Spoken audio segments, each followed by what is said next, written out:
एक जमाना था जब घंटे के किंग बाबर आजम को वो पाकिस्तानी लेपर्जेंडीज विराट कोहली से तुलना करते थे। एक जमाना था जब घंटे के किंग का तुलना विराट कोहली से हुआ करता था। आज उस घंटे के किंग का इज्जत इस कदर बिखरा हुआ है, इस कदर बिखरा हुआ है कि एक भी पाकिस्तानी लेपर्जेंडीज उस विषय पर बात नहीं कर रहा है। वही बाबर आजम, वही घंटे का किंग जो इस समय पूरे के पूरे इज्जत का फालूदा बन गया है। वही बाबर आजम जिसे एशिया कप में चुना नहीं गया। वही बाबर आजम जिसकी सैलरी अब कम कर दी गई है।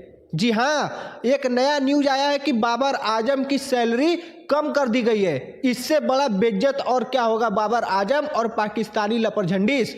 मतलब कि पाकिस्तानी लेपर्जेंडीसों ने जिस बाबर आजम की तुलना उस विराट कोहली से करते थे, आज उस बाबर आजम के बल्ले में न ही परफॉर्मेंस बची है, न ही बाबर आजम के पास वो इज्जत बचा है, और इज्जत के साथ साथ अब वो पैसा भी नहीं बचा है। मतलब कि जिस बाबर आजम को पीसीबी क्रिकेट बोर्ड यानी चोर मोहसिन नकवी ने जो बाबर आजम को सैलरी सालाना 45 लाख रुपया पाकिस्तानी रुपया में, जो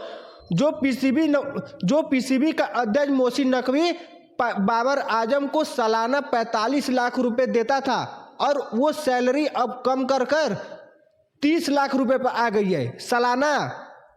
मतलब कि इस कदर की बेइज्जती जो आज तक क्रिकेट इतिहास में किसी भी क्रिकेट बोर्ड का आप लोगों ने नहीं सुना होगा। किसी भी क्रिकेट बोर्ड में ये नहीं सुने होंगे कि इस प्लेयर की सैलरी कम हो गई है, इस प्लेयर की सैलरी कम हो गई है, और उस बाबर आजम की सैलरी जो सालाना 45 लाख रुपए यानी भारतीय रुपया में अगर उसकी तुलना कर दे तो 13,95,000 रुपया, 13,95,000 रुपया सालाना, जो कि हमारे देश में कितने यूट्यूबर मंथली कमाते हैं, जो कि हमारे देश के कितने यूट्यूबर मंथली कमाते हैं इतना रुपया, और वो बाबर आजम का 13,95,000 रुपया मात्र सैलरी है भारतीय रुपया में। और पाकिस्तानी रुपया में जो 45 लाख रुपये था उस पैसे को कम कर इस समय 30 लाख रुपये कर दिया गया है। इससे बुरा बेइज्जती और क्या ही होगा, इससे बुरा बेइज्जती और क्या ही होगा। मतलब कि 30 लाख रुपए को भी अगर कन्वर्ट करोगे तो 9 लाख कुछ समथिंग रुपया आ जाएगा। जो 30 लाख रुपए को भारतीय रुपया में कन्वर्ट करोगे तो वो 9 लाख रुपया कुछ समथिंग आ जाएगा। मतलब कि इससे बड़ा बेइज्जत और क्या ही होगा वो बाबर आजम। और उसके अलावा जो बाबर आजम को एशिया कप में नहीं चुना गया, उस बाबर आजम को साउथ अफ्रीका में होने वाले टेस्ट में चुना गया, और फिर वही बाबर आजम मात्र 23 रन बनाकर एलबीडब्ल्यू आउट होता है। वो बाबर आजम एलबीडब्ल्यू आउट होता है और उसके बाद रिव्यू लेता है, और उसके देश के कमेंट्री करने वाले एक रमीज राजा जो कि माइक बंद नहीं करते और कहते हैं कि देखो अब बाबर आजम आउट हो जाएगा तो किस तरह का नौटंकी करेगा। जो इससे बड़ा बेशर्मी और क्या ही होगी उन पाकिस्तानियों के लिए जो भारत से तुलना करते हैं। मतलब कि उस घंटे की किंग का इज्जत कितना है, आप इस बात को कमेंट करके बताइएगा। जिस घंटे की किंग को लोग विराट कोहली से तुलना करते हैं, वैसे तो हम सच बता दें तो इस घंटे का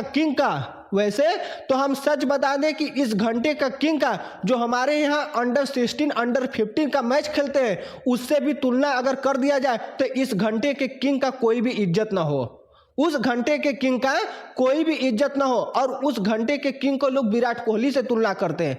मतलब कि इस समय जिस तरह से पाकिस्तानी बाबर आजम का इज्जत का फालूदा बना है, और उस इज्जत को आप भी कमेंट में बताइएगा कि इस बाबर आजम का क्या इज्जत होना चाहिए। जो बाबर आजम और उसके साथ साथ वही बाबर आजम जो एक साल में सबसे कम एवरेज में रन बनाने वाले प्लेयर बन गए हैं, जो एक साल में सबसे खराब एवरेज रन बनाने वाले प्लेयर हो गए। मतलब कि उस बाबर आजम के न ही बल्ले से परफॉर्मेंस, न ही पैसा, न ही इज्जत, और उसके साथ और ये लोग तुलना करते हैं विराट कोहली से। ये लोग तुलना करते हैं उस विराट कोहली से जो विराट कोहली सेंचुरियों का सेंचुरी मारता था, वो विराट कोहली जो भारत के लिए क्या है, और ये लोग तुलना करते हैं उस विराट कोहली से। आप कमेंट कर इस बात को जरूर बताइएगा, और इस घंटे के किंग के लिए एक शब्द जरूर कमेंट में लिखिएगा। और भाई चैनल पर नए हो तो चैनल को सब्सक्राइब करके रखना।